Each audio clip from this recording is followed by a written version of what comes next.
1949, Bailey would write 24 books, and according to her, she would do automatic writing, a new age way of channeling and letting the force write for you. Bailey would create Lucifer Publishing, which would distribute the works of Helena Blavatsky and the Theosophical Society. She would later change the name to Lucius Trust because Lucifer Publishing was too controversial. Lucius Trust evolved into a large New Age organization, and it is still active today. Lucius Trust is also directly associated with the United Nations. According to the United Nations International Geneva Yearbook 2009, quote, "The Lucius Trust is recognized by the United Nations as a non-governmental organization and is represented at regular briefing sessions at UN headquarters. The Lucius Trust is on the roster of the United Nations Economic and Social Council." Thus, Theosophy and the New Age are now fused into the United Nations, which gives a medium for the New Age agenda to unfold. The aim of corrupt organizations like Lucius Trust and the UN is to create a one-world government, New World Order, which is in accord with the supposed Age of Aquarius. Many high-level elitists have voiced their approval for such a system. Donald Keyes is a high-level New Age leader. Humanity, says Keyes, is, quote, "on the verge of something entirely new, a further evolutionary step unlike any other, the emergence of the first global civilization." David Rockefeller, the owner of the Chase Manhattan Bank, called for a New World Order openly in his book Memoirs, quote, "For more than a century, ideological extremists at either end of the political spectrum have seized upon well-publicized incidents, such as my encounter with Castro, to attack the Rockefeller family for their inordinate influence they claim we wield over American political and economic institutions. Some even believe we are part of a secret cabal working against the best interests of the United States, characterizing my family and me as internationalists, and of conspiring with others around the world to build a more integrated global political and economic structure. One world, if you will. If that's the charge, I stand guilty, and I am proud of it," unquote. American foreign policy analyst and former Deputy Secretary of State Strobe Talbot advocated globalization and world government in Time magazine, July 20th, 1992 edition. He remarks, quote, "Here is one optimist's reason for believing unity will prevail over disunity, integration over disintegration. In fact, I'll bet within the next 100 years, I'm giving the world time for setbacks and myself to be out of the betting game, just in case I lose this one. Nationhood as we know it will be obsolete. All states will recognize a single global authority, a phrase briefly fashionable in the mid-20th century, citizen of the world, will have assumed real meaning by the end of the 21st.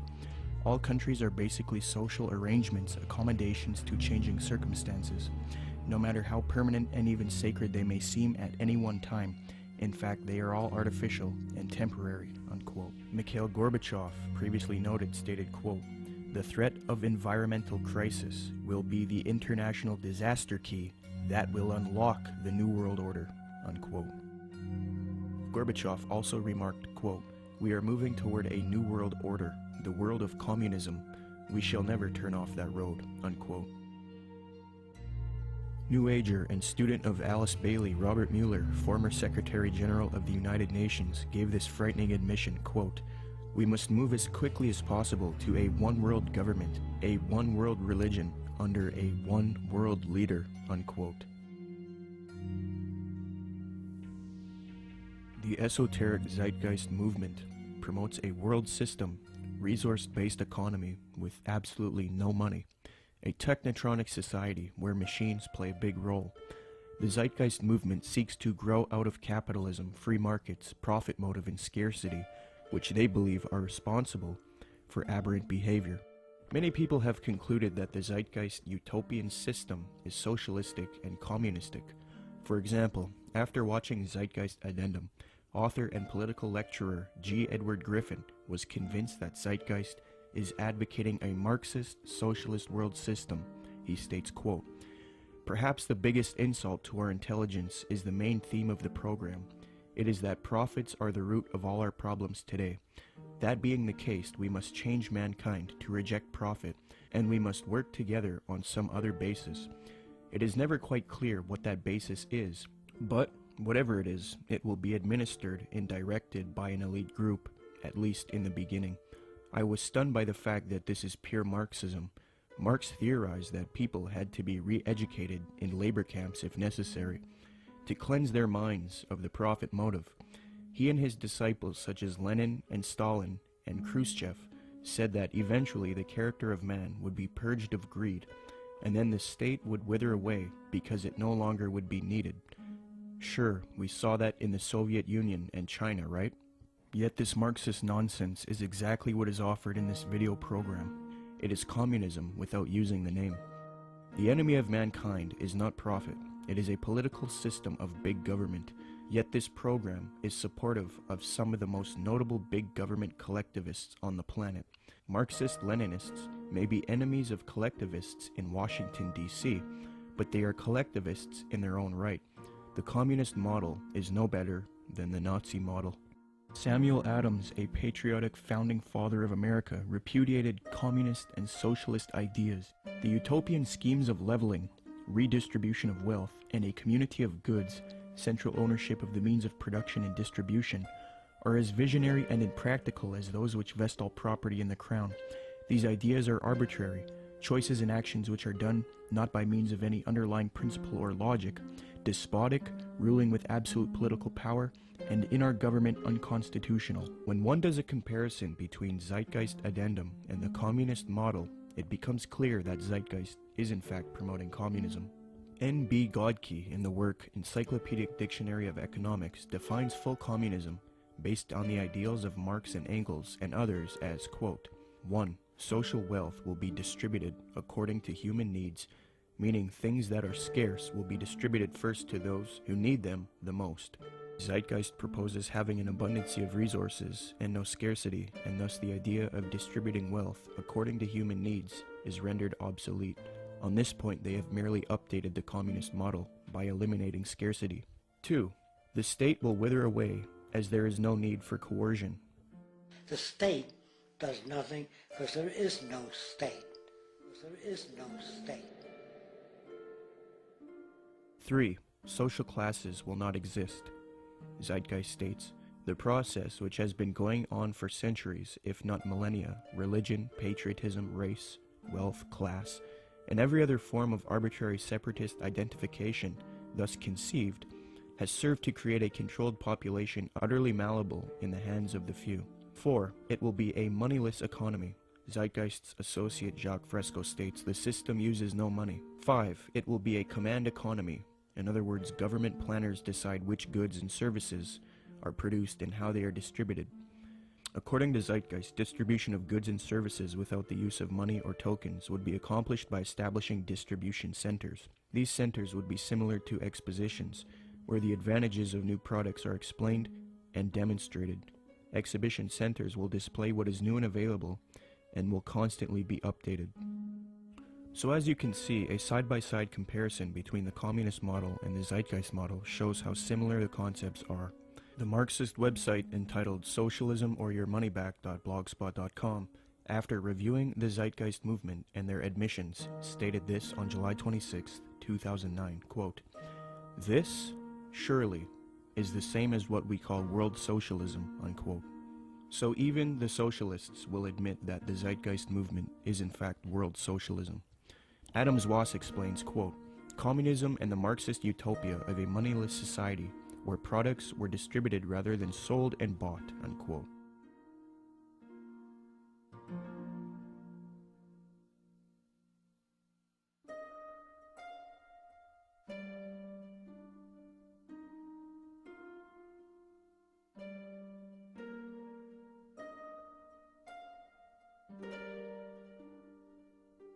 Zeitgeist's main source, Acharya S., promoted the founder of communism, Karl Marx, on her website. It no longer looks like this, but using archive software, you can see how her website looked in the years past. She quotes Karl Marx, defaming religion, thus showing her support of Marx and communism. Many people have noticed that the modern New World Order, as advocated by the elite, contains communist ideals within it. So it seems that Zeitgeist is helping the New World Order with their utopian approach rather than destroying it. they had a biblical philosophy. They gave us a republic. When Ben Franklin walked out of the building, one of the ladies said, "Mr. Franklin, what kind of government did you give us?" He said, "A republic, if you can keep it." Republics are hard to keep. We've lost ours, folks. We are not a republic anymore. We have degenerated to a democracy, and the next step is totalitarianism.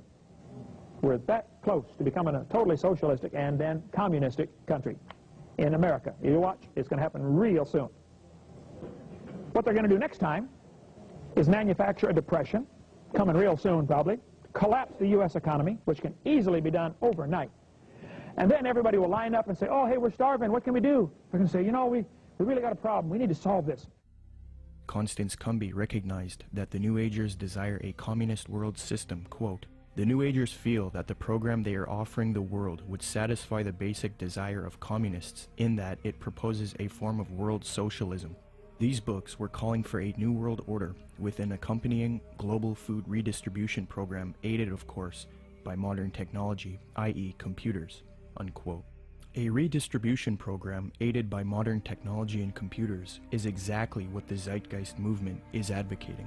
Notice how similar Zeitgeist's plan is to the New Age agenda just mentioned in Constance Cumby's book. In the Zeitgeist orientation lecture, Peter Joseph states, "Just as each city has a central organizational dome which functions as the brain along with its nervous system, consisting of computerized environmental monitoring via satellite and electronic probes, the larger world complex absorbs each city and monitors the broad spectrum of the environment, making sure there isn't a problem or material resource needed in any of the individual cities, while also regulating larger order processes for all the cities and the environment as a whole."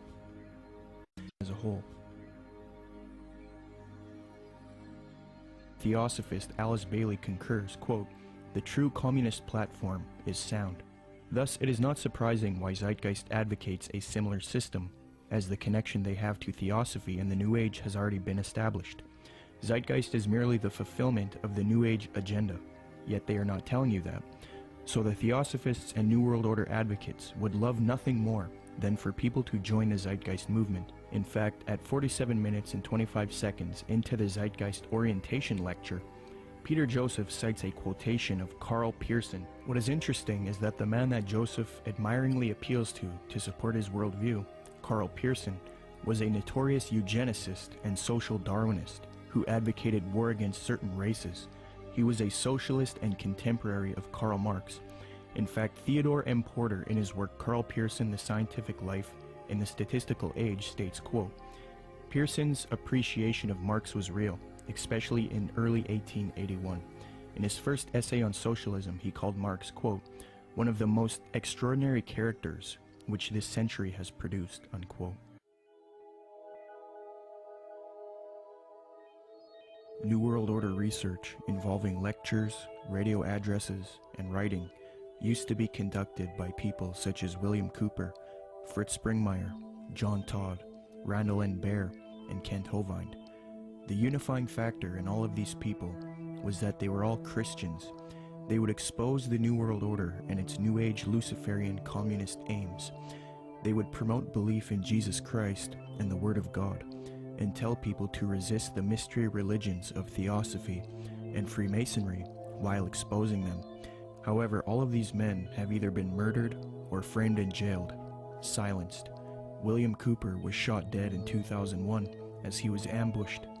Fritz Springmeier was framed, discredited, and jailed. Randall N. Baer had his car ran off of a mountain pass. John Todd was framed, discredited, jailed, and then murdered. Kent Hovind was singled out for tax evasion and then jailed. Okay, so Fritz Springmeier, you knew him, right? Yes. Okay, so you got some letters from him, is that? Yes, when Fritz, when they put Fritz in prison, and there's been, it was pretty much a trumped up charge of, I think marijuana or something, talk of robbing a bank, this type of stuff. He got put in prison, and I started corresponding with him at that point because I had read several of his books and actually talked to him personally on several occasions. And we really, all we could do at that point is correspond. Right. So I've got several handwritten letters from him. And the last time I had heard from him was several years back, and he had been in it wasn't his fault. and I think it might have been arranged where he was in a fight. He didn't fight back. Yeah. The guy came and he told me that he was just using his head like a soccer ball, essentially. Really? Oh, it was sad. Wow. It was sad. And you know, Fritz, he never complained in these letters. Yeah. He never. It wasn't like he was like, oh, woe is me, I'm in prison and this or that. He always had a great attitude. He was trying to help other people in there. Yeah. I believe he had a ministry going. Amen. And you know, I can't say enough good about